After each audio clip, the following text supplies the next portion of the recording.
উন্নয়ন বলেন, অর্থনীতি বলেন, সব মিলিয়ে ওনার যে অবদান সেটা চট্টগ্রামবাসী আজীবন স্মরণ রাখে। চট্টগ্রাম সহ সারা দেশের এমন কোনো স্থান নেই যেখানে প্রয়াত বিএনপির ভাইস চেয়ারম্যান আব্দুল্লাহ আল নোমানের ছোঁয়া নেই।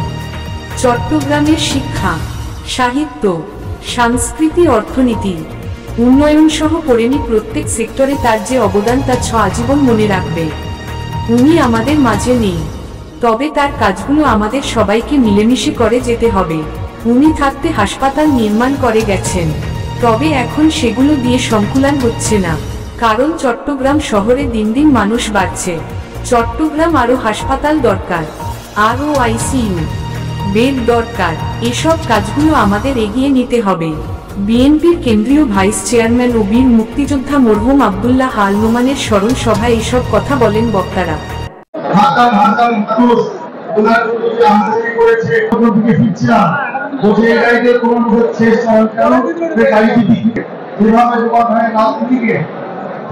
গতকাল শনিবার সকাল 11টায় এই স্মরণ সভা অনুষ্ঠিত হয়। এতে সভাপতিত্ব করেন মরহুম আব্দুল্লাহ আল নোমানের পুত্র সাইদ আল নোমান তুর্য। এতে অংশ নেন বিএনপির যুগ্ম মহাসচিব Syed Imran Saleh Prince, Chittagong city mayor Shahadat Hossain, সাবেক প্রতিমন্ত্রী ও বিএনপি চেয়ারপারসনের উপদেষ্টা কাউন্সিল সদস্য মীর মোহাম্মদ নাসির উদ্দিন, বিএনপির চেয়ারপারসনের উপদেষ্টা লায়ন আসলাম চৌধুরী। মানুষের নেতা হিসেবে প্রতিষ্ঠিত হয়েছে।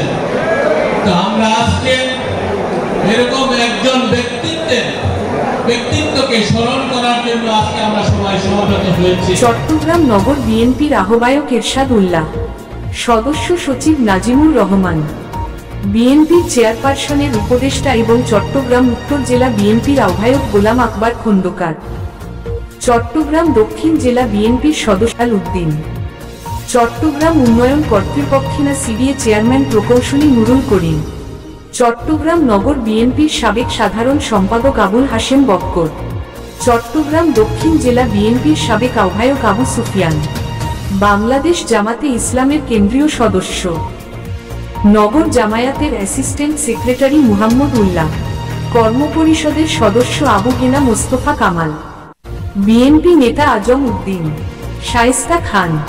একজন সিনিয়র সংগঠক হিসেবে তার মতো নেতাকে চট্টগ্রামে খুঁজে পাওয়া কঠিন। আমরা তার জনবান্ধব সাংগঠনিক প্রক্রিয়া ও আদর্শ অনুসরণ করি। আলহামদুলিল্লাহ, উনি যে মৃত্যুবরণ করেছেন, প্রত্যেকটা চট্টগ্রামের নেতা কর্মীর যে হৃদয়ের মধ্যে এখনো উনি জীবিত। উনি উমর হয়ে থাকবে সারা চট্টগ্রামের বাসীর কাছে। উনি জননেতা, জনপ্রিয় জনাব বীর চট্টলার কৃতি সন্তান, বীর মুক্তিযোদ্ধা।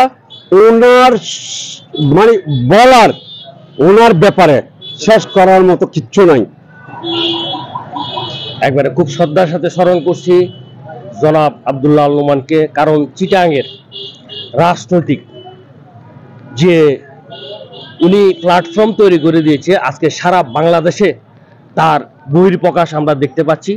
এবং চট্টগ্রামের উন্নয়নের ব্যাপারে আব্দুল্লাহ আল নোমানের ব্যতীত আমি আর কাউকে চিন্তা করতে পারি না। চট্টগ্রামে উন্নয়ন বললেই আব্দুল্লাহ আল নোমান এসে যায়। আসলে মরহুম আব্দুল্লাহ আল নোমান ভাইয়ের ব্যাপারে বলতে গেলে বলা শেষ হবে না। সংক্ষেপে এতটুকু বলতে চাই, উনি হচ্ছে চট্টগ্রাম তথা পুরা বিএনপি কেন্দ্রীয় কমিটি থেকে শুরু করে বিএনপি পরিবারের একজন নিবেদিত প্রাণ, এবং ওনার ত্যাগ, শ্রম এবং কর্মী তৈরির কারিগর উনি। এবং চট্টগ্রামে যতগুলো বড় বড় উন্নয়ন কর্মকাণ্ড এই শুরু থেকে, সূচনা থেকে সংগঠিত হয়েছে, সবগুলো নোমান ভাইয়ের হাত ধরেই হয়েছে। এটা মরহুম বীর মুক্তিযোদ্ধা, বীর চট্টগ্রামের শ্রেষ্ঠ এবং বীর বললেই আখ্যায়িত বললে হবে না, উনি সারা বাংলাদেশেরই একটা গণমানুষের নেতা ছিলেন।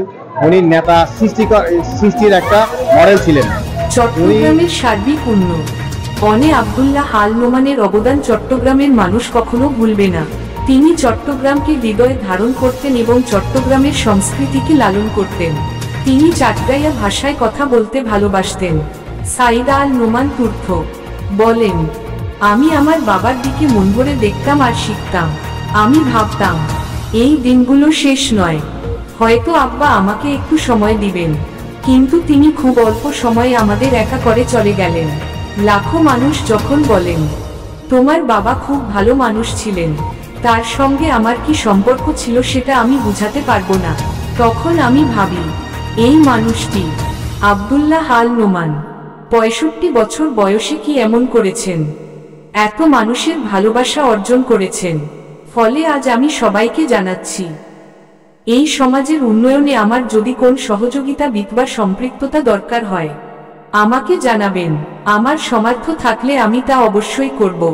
এদিকে স্মরণসভাকে ঘিরে আয়োজন করা হয়েছে মেজবানের। এতে অংশ নিয়েছেন প্রায় 15,000 মানুষ।